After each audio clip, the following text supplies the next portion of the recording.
Gold trusted gold buyers మీరు తాకట్టు పెట్టిన బంగారాన్ని విడిపించి ఈ రోజు ఉన్న మార్కెట్ ధరకు కొనబడను.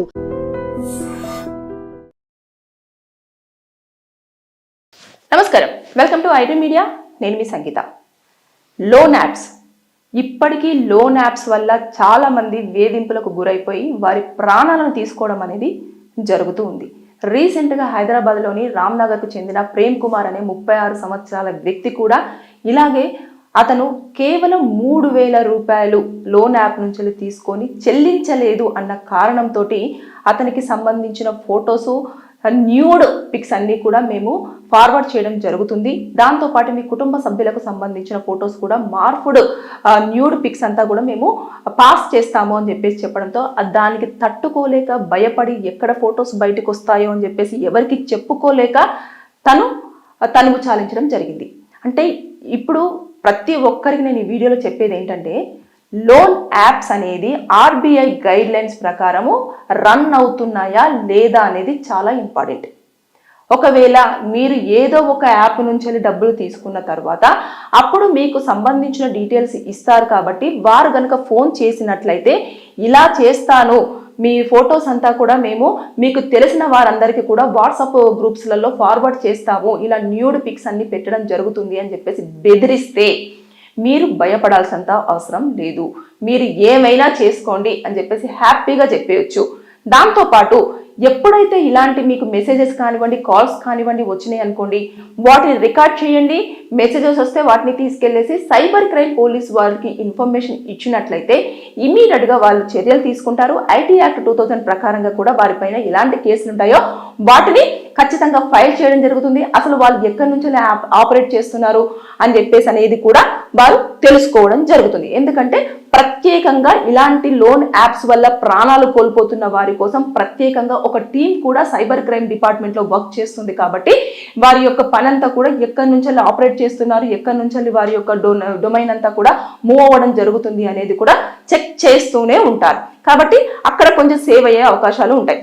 అయితే చాలా మంది ఏం చేస్తారంటే భయాందోళనకు గురైపోవడం జరుగుతుంది. బేసిక్ గా ఆర్బీఐ గైడ్ లైన్ ప్రకారంగా గైడ్ లైన్స్ ఏం చెప్తున్నాయంటే, ఎప్పుడైనా సరే మన దగ్గర బ్యాంకుల వాళ్ళకి కానివ్వండి, ప్రైవేట్ బ్యాంక్స్ అయినా పర్వాలేదు, ఎవరికైనా సరే ఒక వ్యక్తి మీ దగ్గర నుంచి లోన్ కానివ్వండి, లేదన్నా ఏదైనా vehicle loan, personal loan, home loan ఏది తీసుకున్నా సరే వారిని వేధించడానికి లేదు, ఇష్టానుసారంగా మాట్లాడడానికి లేదు, ఇలా బ్లాక్మెయిల్ చేయడానికి అసలు లేదు, ఇంటికి కూడా ఏ టైంలో పడితే ఆ టైంలో వెళ్ళే ప్రసక్తే లేదు అని చెప్పేసి చాలా క్లియర్గా మెన్షన్ చేస్తున్నారు.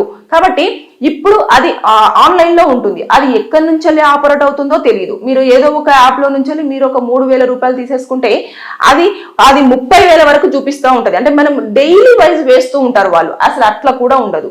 కాబట్టి మీరు ఎప్పుడైనా సరే లోన్ యాప్స్ గురించి అస్సలు భయపడాల్సినంత అవసరం లేదు. మీ యొక్క న్యూడ్ పిక్స్, మార్పుడు న్యూడ్ పిక్స్ అంతా కూడా మేము మార్కెట్లో లేదంటే డిజిటల్ ప్లాట్ఫామ్స్ మీద పెట్టేస్తామని చెప్పేసి కనుక బ్లాక్మెయిల్ చేసినట్లయితే చేసుకోండి అని చెప్పేసి దర్జాగా ఫోన్ పెట్టేయండి తప్పించి మీరు ఎట్టి పరిస్థితుల్లో ఇలా మానసికంగా ఇబ్బంది పడి ఆత్మహత్యలు చేసుకునే దారిని మాత్రం ఎంచుకోకూడదు. గతంలో కూడా ఇది కరోనా టైంలో ఎక్కువగా ఇలాంటివన్నీ కూడా చోటు చేసుకున్నాయి. కరోనా 2020లో అయిపోయిన తర్వాత చాలా మంది లోన్స్ కట్టలేకపోయారు అప్పుడున్న ఆర్థిక సిచ్యువేషన్స్ కారణంగా.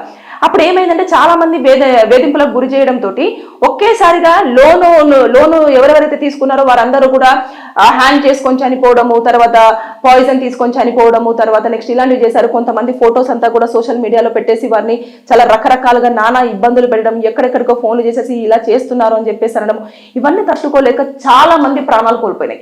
అప్పుడు చాలా మంది దీని మీద ఫైట్ చేశారు. యాక్చువల్గా అడ్వకేట్స్ గా మాకు తెలుసు కాబట్టి ఎప్పుడైనా సరే మనకు గైడ్ లైన్స్ ఉంటాయి. ఆర్బీఐ ఏదైతే చెప్తుందో దాని ప్రకారంగా దానికి పర్మిషన్ ఉందా లేదా, ఆ యాప్ పర్మిషన్స్ తోటి రన్ అవుతుందా లేదా, రన్ అయినప్పుడు నిజంగానే మరి వారు 3 నెలల పాటు మనకు ఖచ్చితంగా టైం ఇవ్వాలి. 3 నెలల తర్వాతనే వాళ్ళు కూడా రిక్వెస్టింగ్ వేలో మాత్రమే లోన్ అనేది రికవరీ చేసుకోవాలి తప్పించి ఇలా భయాందోళనకు గురి చేసి కానివ్వండి, భయపెట్టి కానివ్వండి, బ్లాక్మెయిల్ చేసి కానివ్వండి అసలు ఎట్టి పరిస్థితుల్లో చేయకూడదు అని చెప్పేసి ఆల్రెడీ కొన్ని పాయింట్స్ ఉన్నాయి. అవన్నీ పట్టించుకోకుండా ఇప్పటికీ భయపడుతున్నారు. ఎవరో ఏజెంట్ కాల్ చేయంగానే ఇమీడియట్ గా భయపడిపోయి పారిపోయి ఎక్కడికో వెళ్ళి దాక్కొని ఇల్లంతా కాల్ చేసి వెళ్ళిపోయి ఇవన్నీ చేస్తున్నారు. అవసరం లేదు, అంత భయపడాల్సినంత అవసరం లేదు. మనకు ఆల్టర్నేటివ్ గా పోలీసులకు ఇన్ఫర్మేషన్ ఇవ్వండి, దాంతోపాటు సైబర్ క్రైమ్ పోలీసు వారికి ఇన్ఫర్మేషన్ ఇవ్వండి. దాంతోపాటు మీరు ఒకవేళ లీగల్ గా కూడా మీరు ఒక ఏదైతే ఆ మెయిల్ ఐడి ఉంటుందో ఆ మెయిల్ ఐడికి ఎక్కడి నుంచి అయితే మీకు వస్తూ ఉన్నాయో ఇన్ఫర్మేషన్ అంతా దాని నుంచి ఒక లీగల్ నోటీస్ కూడా ఫార్వర్డ్ చేయండి. అంతే తప్పించి ఇలా భయపడిపోయి ఇప్పుడు ప్రేమ్ కుమార్ లాగా ఆత్మహత్యలు చేసేసుకొని ఫ్యామిలీకి ఒక మనిషిని మీరు అంటే ఆ కుటుంబానికి అతనే మీరు సోర్స్ అయి ఉండొచ్చు ఫినాన్షియల్ గా. అప్పుడు అతను సంపాదిస్తేనే కుటుంబం అంతా నడుస్తున్నప్పుడు అక్కడ కుటుంబం అంతా కూడా రోడ్డు మీదకి వచ్చే అవకాశాలు కూడా ఉంటాయి. కాబట్టి దయచేసి ఎప్పుడైనా సరే లోన్ యాప్స్ విషయంలో మీరు తగిన జాగ్రత్తలు తీసుకోవాలి. ఆ జాగ్రత్తలు ఏంటంటే ఎప్పుడైతే మీరు లోన్ తీసుకోవాలని చెప్పేసి అనుకుంటున్నారో మొత్తం క్షుణ్ణంగా పరిశీలించండి. ప్రతిదీ మీరు వారి దగ్గర నుంచి ఇన్ఫర్మేషన్ తెలుసుకోండి. కానీ మనకున్న సిచ్యువేషన్ ఎలా ఉంటుంది, ఏదైనా గబాలను అయిపోవాలా అంటే నాకు 3,000 కదా కావాల్సింది కట్టేస్తాలే, ఏముంది ఎవరో ఒకరు నాకు ఆ టైంకి అందిస్తారేమో అని చెప్పేసి అంటారు. కానీ 3,000 అతనికి కేవలం 3,000 రూపాయల కోసం అతని ప్రాణాలు తీసుకోవడం జరిగింది.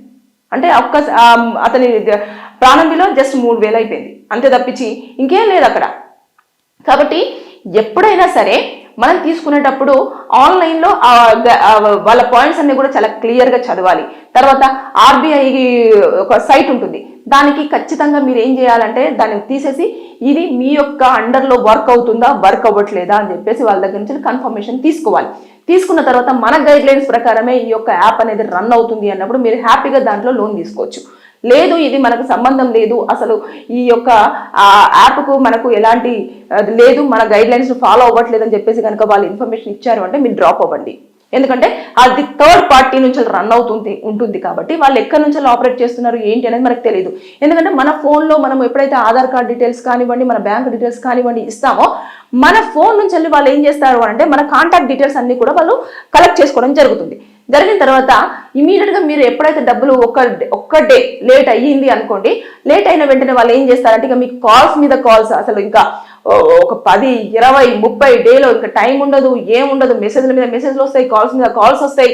ఒకవేళ మీ ఫోన్ స్విచ్ ఆఫ్ వచ్చింది అంటే మీ కాంటాక్ట్ లిస్ట్ లో ఎవరి నెంబర్ అయితే ఉంటుందో వాళ్ళకు ఈ అబ్బాయి మీకు తెలుసా, ఈ అమ్మాయి మీకు తెలుసా, మా దగ్గర నుంచి లోన్ తీసుకోవడం జరిగింది, డబ్బులు కట్టకుండా ఎగ్గొట్టి తిరుగుతూ ఉన్నారు, మా దగ్గర ఇలాంటి ఫొటోస్ ఉన్నాయి అని చెప్పేసి న్యూడ్గా అంటే సెమీ న్యూడ్గా కొన్ని ఫొటోస్ పెట్టడం జరుగుతుంది. ఇది చాలా వరకు రన్ అయిపోయి కొంతమంది చెప్పుకోలేక ఇబ్బంది పడుతారు, కొంతమంది చాలా లైట్ తీసుకుంటున్నారు. ఇప్పుడు వాళ్ళు తిరిగి క్వశ్చన్స్ వేస్తున్నారు, మీరు ఏం చేసుకుంటారో చేసుకోండి, ఎక్కడ పెట్టుకుంటారో పెట్టుకోండి, ఎక్కడ పెట్టుకున్నా నాకు ఏం ప్రాబ్లం లేదు, మా ఇంట్లో వాళ్ళకి కావాలంటే నేనే ఇస్తాను పెట్టుకోండి అని చెప్పేసి అంత ధైర్యంగా చెప్తే వాళ్ళు ఇంకేం చేయలేకపోతున్నారు, ఒక డైనమాలా పడిపోతున్నారు. కాబట్టి మీరు ఎప్పుడైనా సరే మనకున్న స్టెప్స్ ఏమున్నాయి, ఎలా వెళ్తే మనం సేఫ్గా బయటికి రాగలము అనే లోన్ తీసుకున్నప్పుడు మీరు ఎంత యాక్టివ్గా ఉండి ఎంత ఇదిగా ఉంటారో సేమ్ మీరు వారికి పనిష్మెంట్గా కానివ్వండి, మీరు టైం తీసుకునే విషయంలో కూడా అంతే షార్ప్గా ఆలోచించేసి ఆ నిర్ణయం తీసుకోవాలని చెప్పేసి నేను ఈ వీడియోలో కోరుకోవడం జరుగుతుంది. ఎందుకంటే ప్రాణాలు చాలా విలువైనవి. ఒక్కసారి దాన్ని కనుక క్విట్ అయ్యారు అని అంటే ఆ క్షణంలో మర్చిపోతారేమో, ఈరోజు చనిపోతారు రేపటికి 2వ రోజు అని చెప్పేసి అంటారు కదా, అంతే తప్పించి దానివల్ల మనకు వచ్చేది ఏమీ లేదు. చాలా ఉన్నాయి మనకి. పోలీసులను కలవండి, సైబర్ క్రైమ్ పోలీసు వాళ్ళనైనా కలవండి, లేదు అనుకుంటే లీగల్ అడ్వైజర్లను కలవండి, లేదంటే మీ చుట్టుపక్కల ఉన్న వాళ్ళని ఎవరైనా కొంచెము ఫినాన్షియల్లో దాంట్లో వర్క్ చేస్తున్న వాళ్ళు ఎవరైతే ఉంటారో వాళ్ళనైనా కలవండి, లేదంటే బ్యాంకు వాళ్ళనైనా కలవండి. ఇలా చాలా సోర్స్ ఉన్నాయి. ఈ సోర్స్ అంతా ఉపయోగించేసుకొని మనం దాని నుంచి ఎలా బయటపడాలనేది ఆలోచించాలి తప్పించి ఇలా ప్రాణాలు తీసుకోకూడదు అని చెప్పేసి నేను ఈ వీడియోలో చాలా మరీ చెప్పడం జరుగుతుంది. Thank you. నిజంగా ప్రస్తుతం ఉన్నటువంటి సమాజం దేనికి ప్రయారిటీ ఇస్తుంది? ఆర్థిక సంబంధాల చుట్టూ మాత్రమే తిరుగుతుంది. మళ్ళీ ఎన్నికలంగానే చాలా విరక్తి కలుగుతాను. మంచి అనిపిస్తుంది కదా, లేడీస్ కూడా ఛాలెంజింగ్ జాబ్స్ చేసినప్పుడు చాలా బాగుంటది. ట్రాఫిక్ అసిస్టెంట్స్ గా నియమించిన ట్రాన్స్జెండర్స్ అందరితో సాల్యూట్ చేయించుకుంటున్నారు. ఫుడ్ డెలివరీ ఇవ్వటానికి వెళ్ళినటువంటి డెలివరీ బాయ్ అనిల్ పై కళ్ళ ముందు